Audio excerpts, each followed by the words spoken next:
pray one for another. Remember Alicia? I don't know where she's at. Walter and Kate.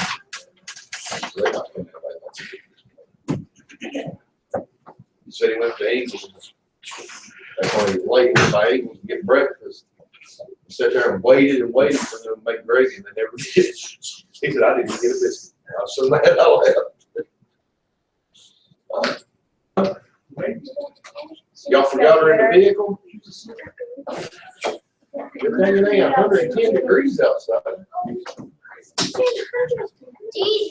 got turned around backwards there. Just won't quit kicking my seat. You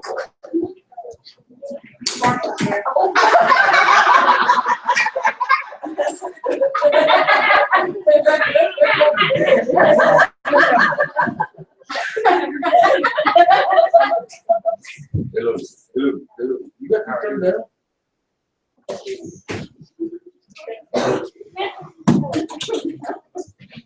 Yes.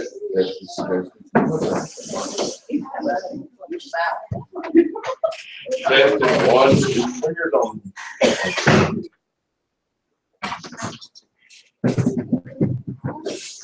3 more. Test. We'll have to work on that, Andrew. It says it's on. That's what God said. I gotta work on that in. Talk in it again. Talk in it. All right, the board ain't picking you up. Just what? The board ain't picking you up. The board ain't picking me up. No board wants to pick me up. Hey man, well, it's good to be back in Ward's house, all jokes aside. I'm thankful to be saved tonight. You're right. I'm thankful God's still in control. Hey, Brother Morris. Hey, brother. How are you? Did you go by and try to get gravy again? Did you go by and try to get gravy again? No, sir.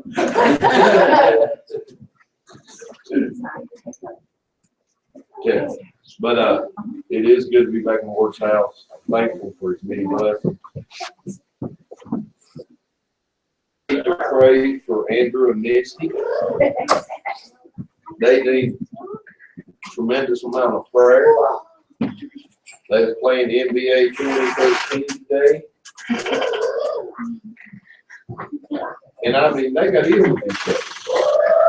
Don't worry, I did too.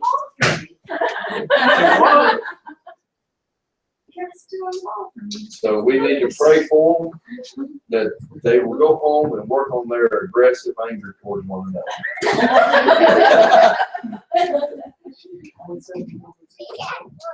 But let's remember, let me make this announcement. Let's remember Pat or Paul Johnson.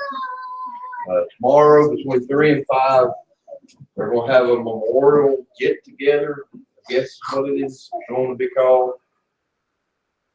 J&S Cafeteria off of Smoky Park Highway. I will not be able to attend because I'll be at work. But I've never heard of having a memorial dinner service at a restaurant. And cremated, yes. Huh? Remember this coming Saturday, Taylor's family will be having a memorial service for his grandpa. I've offered that they can use the church. They was going to use Sunnyview, but something happened. They can't use Sunnyview. Cane Creek Community Building booked up. So I've told them they can use our church. Tim said he could get back with me in a couple days. He said, preacher, why would you do that? Why not?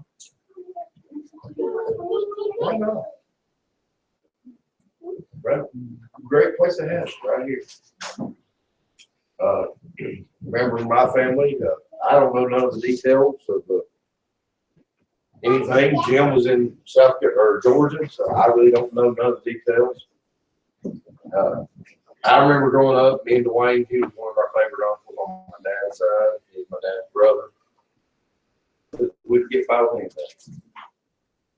I love going to the dairy. He worked over here at Robert Harris Dairy.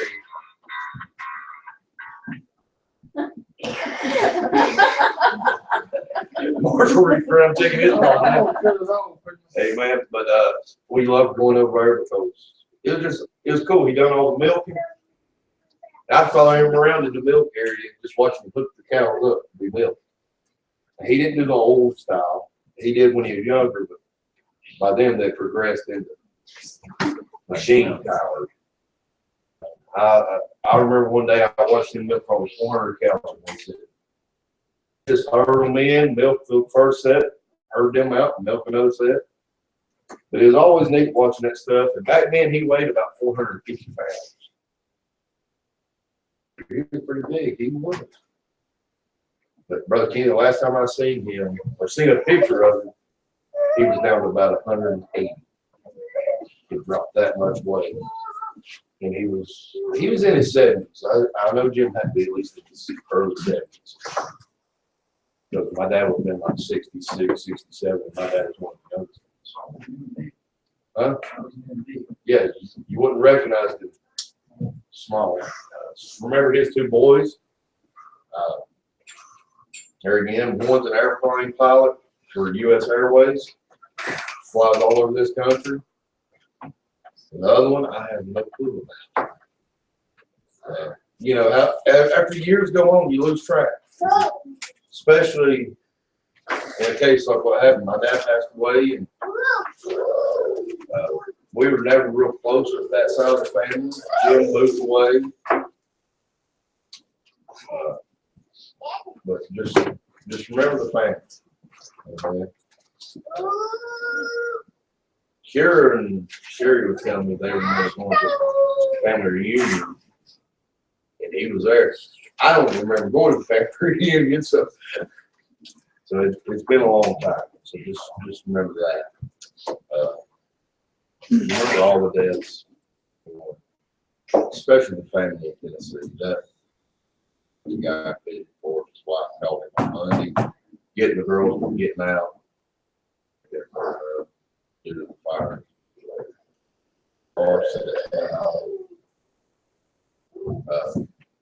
9 dead, 26 unaccounted for in the rave party in Oakland.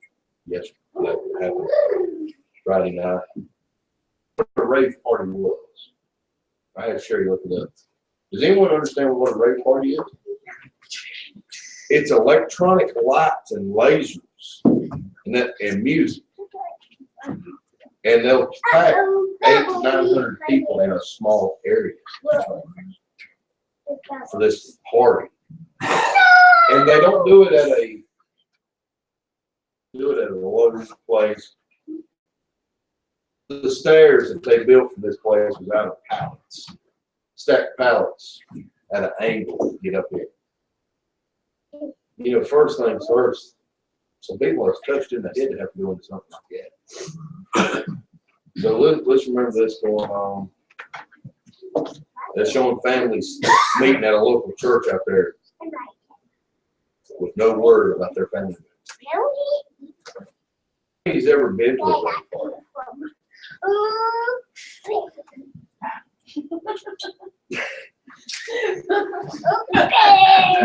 Boy, you hit one with you. I don't know what was told to me, Yeah. that it's packed. It's usually drug deal. Yeah, that was another thing with all the drugs. There was a big deal in it. So let's remember this. And all that. But the song, I feel like the song. Huh? I don't feel like it. I feel like good old fashioned.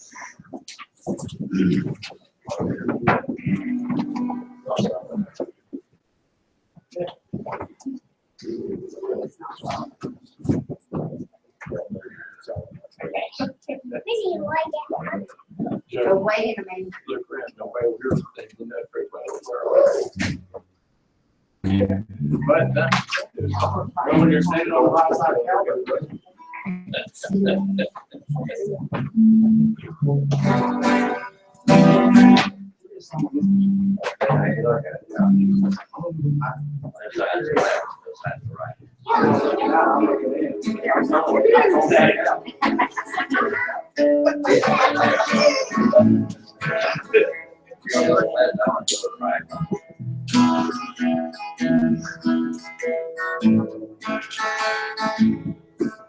What page is the way to fair? It's not in the big book, it's in small book. It's in the small book. It's right inside the sound. 276 in the small book. 276. Yeah. Not in the big book, it's not beside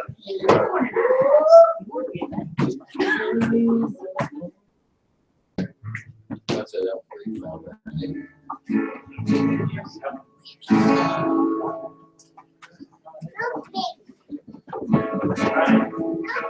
Do you have a plan? Can I have one? What put you out? You can get paid for You love that.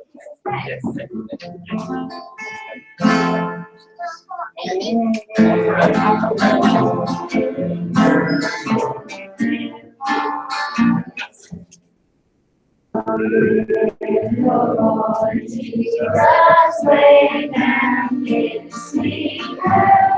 The stars and the stars down where he lay. Lord Jesus, asleep on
B flat. already be glad.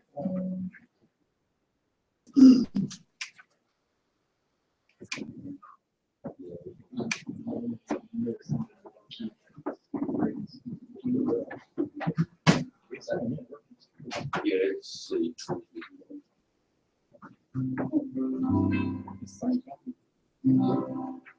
273.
I want y'all to listen to what they say now. You ain't be able to understand the words, but see if you can figure out what the song is.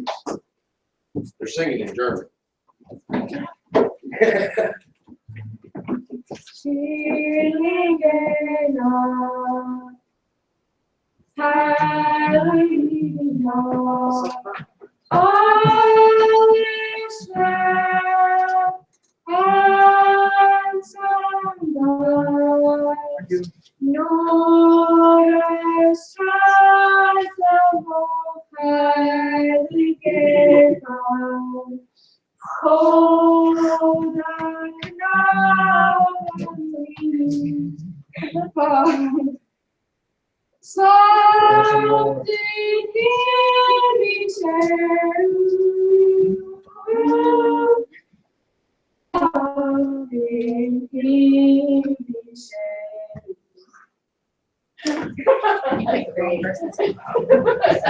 What they say. Who knew what song it was? Sung in German. They were, he was Sunday church, he started right here in church. But they sung it in the German language. How many of you can figure those words out? 'Cause I tried the other night. I sat there and I made an idiot of myself. But now I'm gonna put them on the spot again. I'm gonna ask them to sing "Christmas is Believing." Tapes by Carrie. And we'll have to get 2 microphones for them.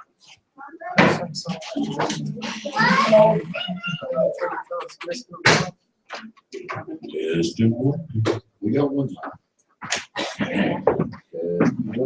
Well, turn this up on my cut. I'm using the files.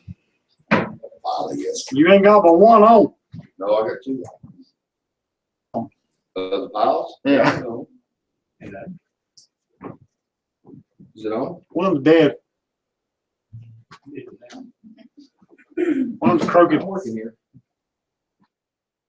Yes. There you go. You got 2 on. Huh? You got 2 on now. Yes. You gotta turn it up, Andrew. We'll have to hook up. Josh, somebody testify while we get this going. Thank God for saving me and all that he's done. She's really blessed. Where's that tape player at? The tapes. Tapes? Yeah. Where's the tape player? Huh? Amen. Every time we need something, worry about it right there all the time. Thank God for it. Doing all right. People know it's doing all right since I got laid off. Working on it, I'm great. We got 2. We had food to have food. Amen.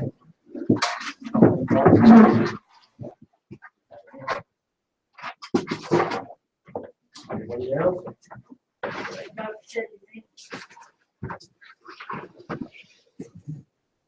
Thank God for salvation. This morning we were talking about Sunday school. This year's almost over for us. How much you think back to this past year? So where was it? What did you go through? And what did you learn from it? You know, we often forget to think about what God's taught us throughout a year. Praise Him for this and that, but what is He taught us? Really pay attention. So this morning I made it right down things that God had brought us through last year, what they learned from it. To help remind us what God brought us through. You know, this morning, I pulled up Facebook and that eventual aid project in the hospital.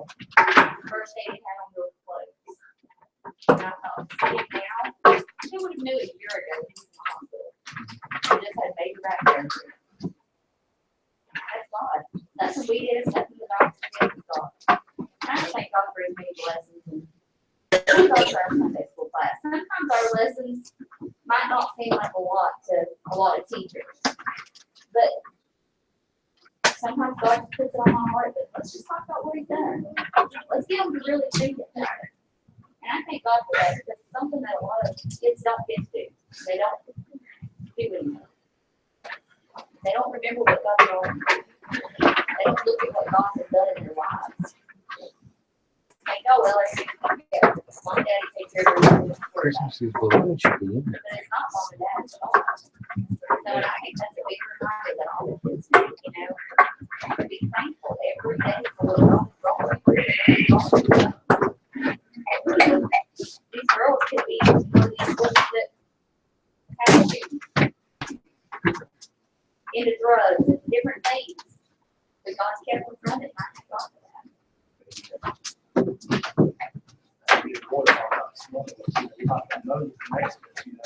Children of Israel got lifted through the Red Sea. Because they had no water. Not enough water. They turned around and wanted to play with they had no food. They turned around and played food, they still want to.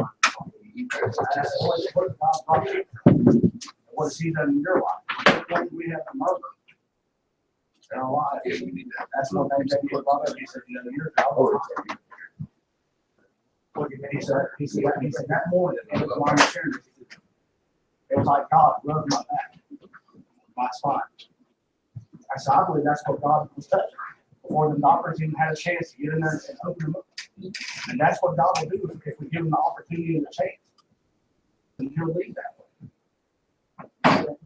We just got to remember to move ourselves out of the way and let God do the work and stop our whining and complaining. Amen.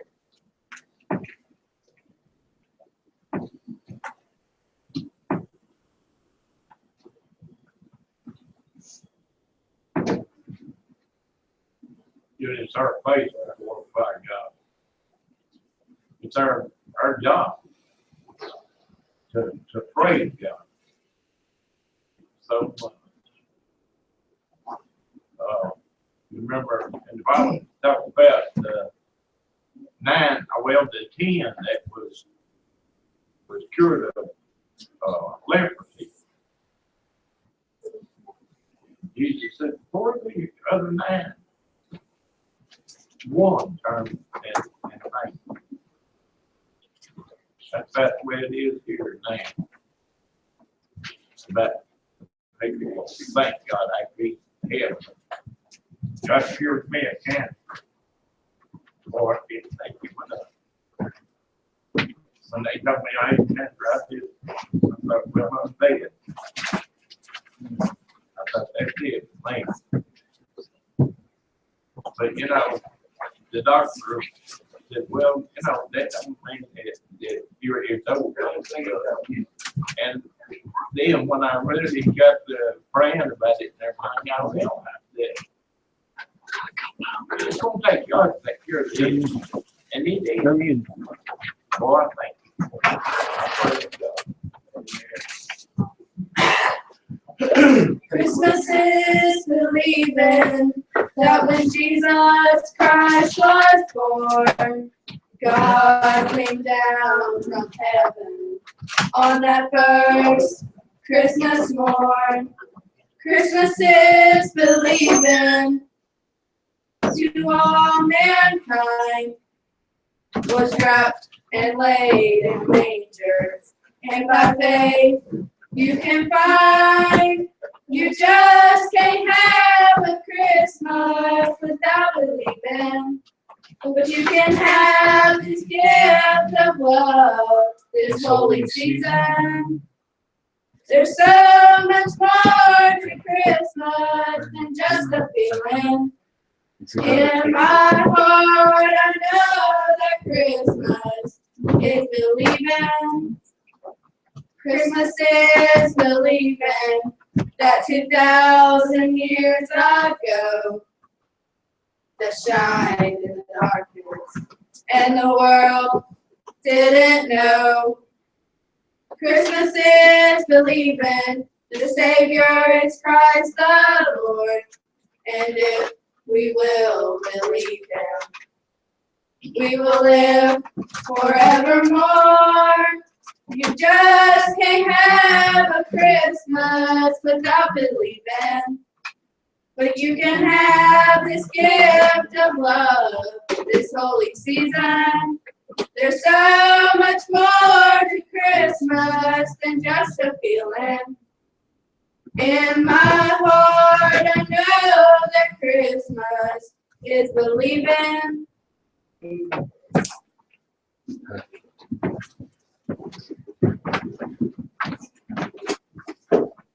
Hey, Mike.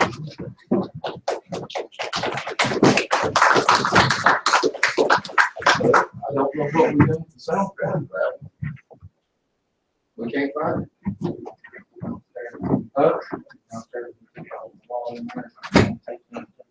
So we went down there and checked. We'll find it, and we'll get it up. Yeah, that would be the best idea. Probably put it on day when you just bring it. We don't see it. We'll find it, or we'll order one or something. Before Brother Josh comes and preaches. Next Sunday night, tonight, we're gonna go carol. I love it. We done it last year, and it was a big hit. We're gonna go to the nursing home hasn't got back with us, so we know we're at least gonna go to one nursing home. Grandparents, we come back. My grandpa would come back and send it back again, like we did last year. So we won't go inside this year because we can't get JD can't get inside his house, so hopefully it won't be raining. We'll stand outside. Man, look, my proposition is, how many would have a problem with us renting like a 16-passenger van and the church ride in the van instead of everybody taking a lead? Huh? It's a whole lot simpler doing it that way. Park everybody here and then just go in the van. Yeah, last year, if you remember, we had a long line going down Cane Creek. But we could all take the van. We'll check in the prices and see what we can get. If y'all are in agreement with that. Would that be something you would like to think about doing? All in favor? All opposed? And what we can do is we can rent it and you or Josh, huh? Yeah, check on it. You or Josh, whoever wants to drive. We'll pick it up on. I'm not sure I can. We'll See. check on prices, but pick it up on Saturday and have it here for Sunday morning service. And then return it back on Monday or something. But this is something I've just been thinking about, praying about. I thought it'd be something that we need to be done. Last year, I remember we had to really drive real slow to keep everybody with us. When you're in a big line, it's hard to do stuff like that. So we're looking at doing that. I thought about calling Brother Mark, but they are running their van. To be honest with you, I hate taking out another church's bus when it's our church. Not only if something happens to it, but also the fact of the matter of their name is on it, not our church. You know, we took the youth choir down to Brother JC's church, and we traveled down there with Woodland Terrace Baptist Church, written on the side of Grace Baptist Church. Traffic. We take it to Railroad? Yeah. I was going down to JC's church, tag was dead. Well, we're traveling in a church van, and the tag was dead on it. Anyway. We went to see Crystal Lights. And I think we went last year, and we used the bus. It belongs to a loan company. Yeah. And JR works right. I'll see if I can get it. I have no idea whether I can or not. We're gonna check into renting the van. Yeah. Because what I'd like to do, if we do get it, is, I don't know, you gotta start working this coming Saturday night, don't you? On Saturday, I just work 2:30 days.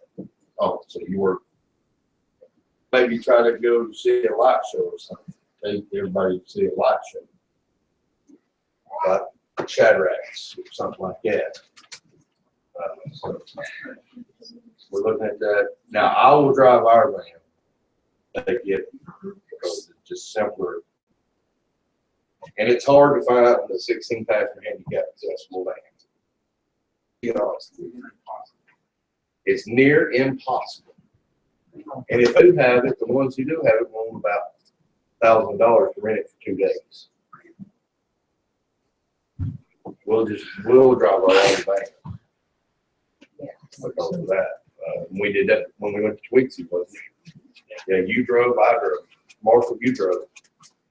Then we about got lost coming back to Parkway, How about two? getting us there. He went a hard left on us from far right lane all the way to the center lane, like that. About this correct? But, I get to drive next time. Brother Josh, you come on and give us what the Lord laid on your heart.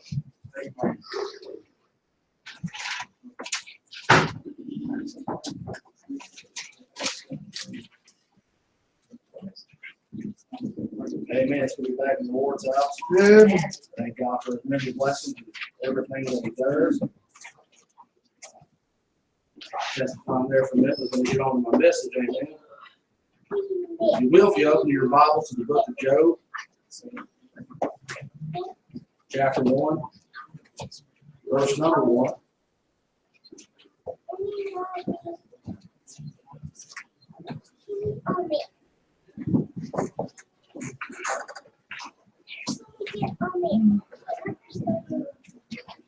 We're going to read chapter 1, verse number 1, and then chapter 2, verse number 12. Down the place to say amen. Amen. There was a man in the land of Uz whose name was Job, and that man was perfect and upright, and one that feared God and eschewed evil. In chapter 2, verse 12, and when they lifted up their eyes afar off, they knew him not. They lifted up their voice and wept. His mantle and sprinkled dust upon their heads toward heaven. Let's pray. Heavenly Father, God, we come before you, God, we thank you for this opportunity to be in your house, God, for many blessings of what you've done. We ask, God, that you'll come forth and deliver the best way, Lord God, that you'll just be in this, Lord, and not see these things without you, God. That what you have to come forth, God, that you'll be pleased, Lord, and that's what we done. Unclean in me, God. Remove it out of the way so I can stand and preach. We love you, we thank you, give you the praise, honor, and glory for it all. Amen. We're seated, they stand in reverence to reading God's word. If you're familiar with Job, you know that Job was an upright man, that he didn't care for things of this world and the evil things, and he didn't like the sinful nature of this world and what this world had to offer. Job was so upright that he would take offerings and burn them for his children. They had done something wrong in the face of God. He wasn't just concerned about himself, but also for his children's well-being, that they would not do anything wrong or have an ill will towards God, or that would bring any type of reproach from the Lord. I want to look at this word dust in chapter 2, verse 12. If you take the word dust, durability, determination, understanding, unwavering, sensitivity, sensibility, and trust and token. All these things you can be found here within Job. We know in the first verse, that's when all of his sons were killed, his daughters were killed as they had a feast in their brother's house, and all of his animals were slain and captured and taken off by foreign enemies. And here was Job left with what he thought was nothing. Anyway, and the devil come up to the Lord, and the Lord had allowed him to. He told him, you can touch his skin, you can do whatever you want, but you cannot kill him. Amen. You can take whatever you want. This whole come about because the devil was searching for somebody to destroy, for somebody to wipe out, and that would turn around and curse God. Now, if that had been most people today had gone through these things, they their shoes burned up in a pile and cursed God and been done with it. But Job said, no, that's not my God. My God has a reason and a season for everything. Not only did I lose all of my spiritual life is still intact. Yes, sir. Hear what I can touch and what I can feel. Doesn't mean I have lost the touch and feel of God. It Amen. doesn't mean that he's still no longer with me. He's got a greater purpose. So God knew that Job had the durability and the determination to get through this trial. Who else in this world has determination and durability? If you look at when people make clay pots, you know, these antique treasures or whatever you want, archaeologists, that's the word. That's a fancy word. When they find those old pots and stuff made from, you know, the Roman times and the time when Christ was born, there's a lot of them are still intact and they look good. You know, they've got a little age of wear on them and stuff, but they've had that durability. They've lasted because of the craftsmanship that went into these things. Now, through close to God and not wanting to take on the world and live in this world, he had that durability, that determination. He was made it from God to be able to withstand these things. Now, when things come in our lives, how many times do we want to try to murmur, get mad, kick the dust, and want to sit down and give up? Yeah. You know, like we were talking this morning with the boys in Sunday school class, as Moses led the children from Pharaoh, and after Pharaoh's heart was hardened, the children of Israel still wanted to murmur. He brought us out here to thirst to death. Really? This is what we left for? They started thinking about the stuff that they had in bondage. Pots of meat. We had so much bread that we could eat just bread until we were full. We had so much water that we could have started a flood with what we had to drink in Egypt. They started thinking about on the sin and back on what they were stuck in bondage, and that's what they looked back on. Job didn't look on that stuff. He looked forward. If you look at chapter 1, it says, then Job arose and went and rent his mantle, shaved his head, and fell down upon the ground and worshipped. And said, naked came I out of my mother's womb, naked shall I return thither. The Lord gave, and the Lord hath taken away. Blessed be the name of the Lord. In all this Job sinned not, nor charged God foolishly. A lot of times, you know, when these things go wrong, we lose that durability, that determination to continue to serve God and to move forward. Amen. When it comes to understanding and unwavering, we don't want to understand God's reasons why. Come on, brother. I can't even begin to give you God's reasons why. Amen. That won't even happen. I don't understand why, but I have to be unwavering in my faith to know that He understands me. That Amen. He knows what needs to be done in my life. He knows that Well, that's good. I have the durability and determination to go through what He's putting me through. Come on. And not that He's putting me through it as a punishment, but who gets promoted in the military first? The ones that are faithful, the ones they can trust, and they know they're going to get the jobs done. Yeah. That comes from understanding. They understand their job. They understand the duties that come with it. Bringing those duties and that understanding of what it is that they have to do.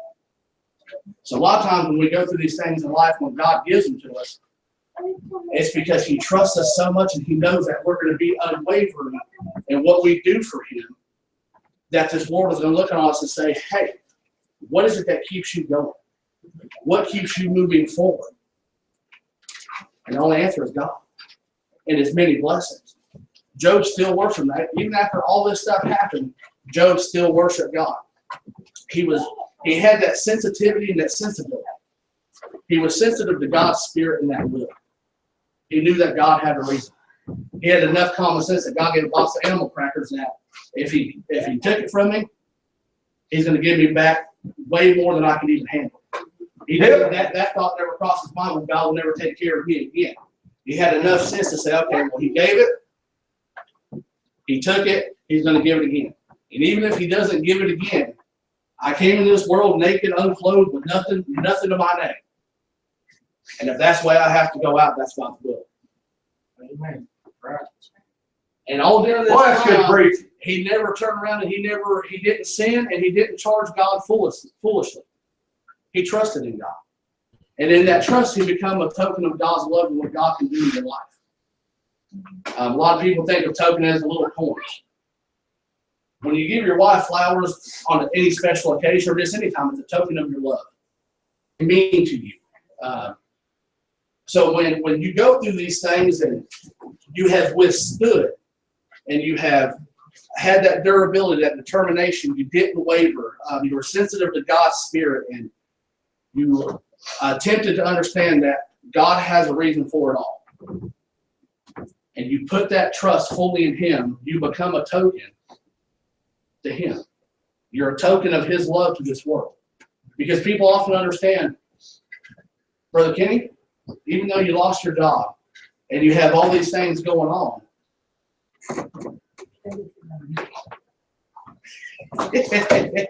amen. But hey, see, now you can trust in your alarm system that'll work if somebody ever tries to break in. Amen. but a lot of people are going to wonder why. Well, how can you keep going on and you can keep serving God even though you lost a job? Job here, you have a job there. This job takes you from your family sometimes. It's not that God is punishing me. God is working through me. He's allowed this people of this world to see His love and His life, the way that He works. The way that He works is unexplainable. It's one of those things that you can't explain with words, but you have to see with your own eyes to be able to believe it. You have to see the change in the way people have handled things. Right. Actions speak louder than words. Oh, yeah. in everything that you do. How you conduct yourself in the trials that God puts you through and allows you to have. Let's put it that way. Let's put, not that He puts you through, because that sounds more like punishment. That makes Him sound like He's cruel and He's unloving. Right. When God allows you to go through it, He trusts you. Amen. He understands that you can get through it. He knows you're unwavering. Right there with you. He's sensitive to your needs, and He has enough sense to know that we can get through these things.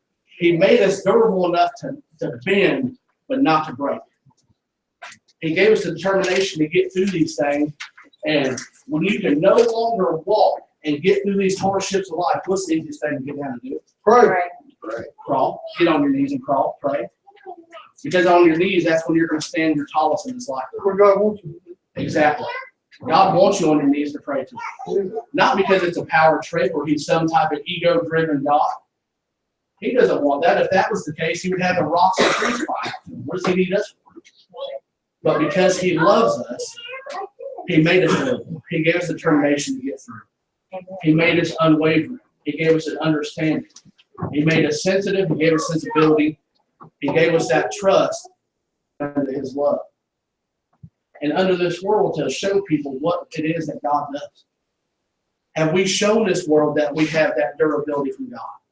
That we are determined no matter what goes on in our lives, that we're going to be like Job. That we can sit there even when we're scraping sores and boils in the ashes with potsherds and broken pieces of pots. That He never once gave up on God. He gave it, He took it away, He's coming again. And even if I go out this way, I have a better reward than I have here. That's what this world is missing. What we have now is we have a generation of Christians who, as soon as something goes wrong, it is automatically God's fault. Or if something goes wrong, the devil made me do it. What a cop-out. It's never the devil's fault that you've done something. He merely presented you a choice. Amen. Which one do you want? It's up to you. You take it. One standing on God's word, or the other one's going the other way the devil wants you to go. It's your choice. Amen. Heaven and hell is your choice. God never sends you there. It's of your own free will doing. Amen. You have that free will choice to be durable, determined, understanding, unwavering. Come on, bro. To be sensitive, to have sensibility, to be trustworthy, and to be able to be a token to people of God's love. It's your choice now. It's my choice now. I got talking to my brother last night, and all the anxiety and the things that goes through his head. You got to get him to slow down 500 times to make some sense of what he talks about. But we got talking about how God works and the things that we're going to face in this lifetime. And one of the guys at work come up to him and started out of Ecclesiastes, and James said, I got so mad. I just wanted to choke the guy at work. He said, because it made it sound like we were just nasty Christian people. I said, what you got to understand, I said, that's the way the devil's going to work. He doesn't want you to be there. He doesn't want you to be determined for God. He wants you to be wavering. He wants you to be like the sea. He wants you to be tossed to and fro. He wants you to have these mixed emotions about what God has done in your life and what God is bringing you from. The devil doesn't want you in church. He wants you to show a different light to the people at work than what you show to the people at church. That's his main goal. And that was his main goal with Job. And he couldn't accomplish it. Job said, there's no way. Job said, I'm standing on the solid rock. I'm not going to move my feet. Are we standing on the solid rock? Do we have that durability? Do we have the understanding knowing that what we're maybe going through now, that God has already gone through it, or somebody else has already allowed somebody to go through it and they've come through it, and we have to get back on our knees and read our Bible and realize, hey, somebody's already been through this before. Have we taken a look at our church family and realize, hey, you know what, they may be going through something. Am I durable enough? Am I determined enough? Do I have that understanding? Am I unwavering? Am I sensitive? Do I have that sensibility to be able to help them get through this trial? Do I have enough sense to get down on my knees? Am I trustworthy enough to pray? Because when you're trustworthy enough to pray, and people can come to you and ask you to pray, you become that token. They know they can count on you because that's what God's people do. We're supposed to be here for one another. We're supposed to care for one another. Job's friends come to him. That's when they rent their mantle and sprinkle dust on their head. His wife told him, curse God and be done with it. They didn't have that understanding built with that durability and that determination that Job had. Amen. Now, we're not all going to be exactly like Job. I've never had 20,000+ animals, and I don't have 7 sons and 3 daughters. I don't have nothing like that. I have 1 son and 1 daughter. But you know what? That's my world, just as it was to Job. Come on, brother. And if I'm durable and I have that determination, I'm unwavering and understanding. And I have that sensitivity and that sensibility.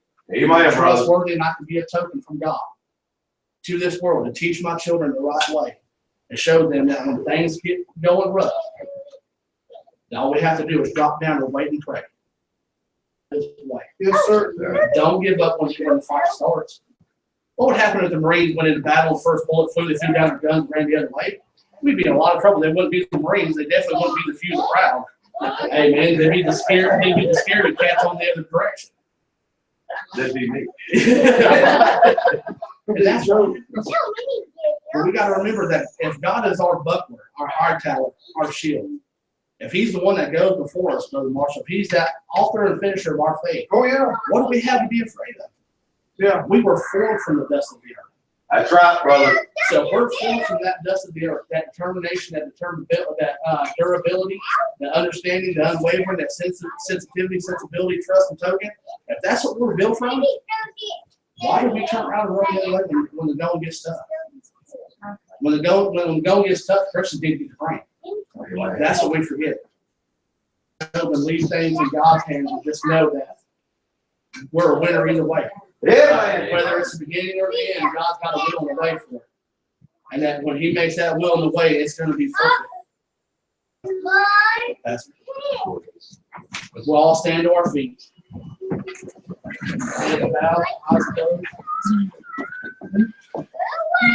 God will speak to your heart.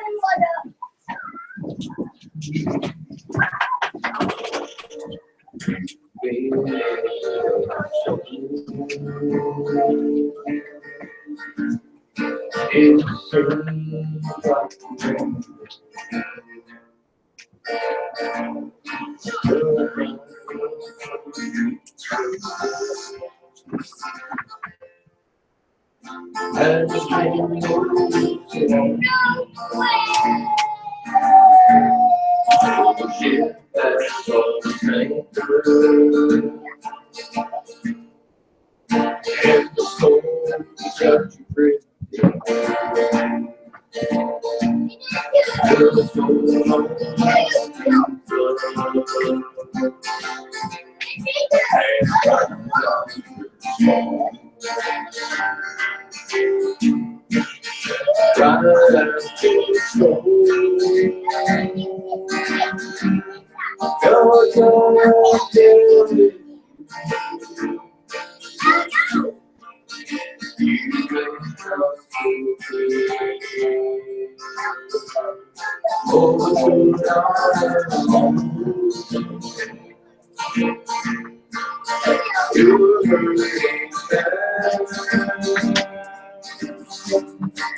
the morning is coming.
And you're dirty.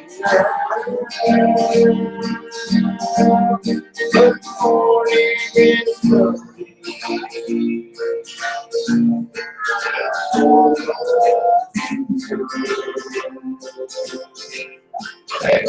coming.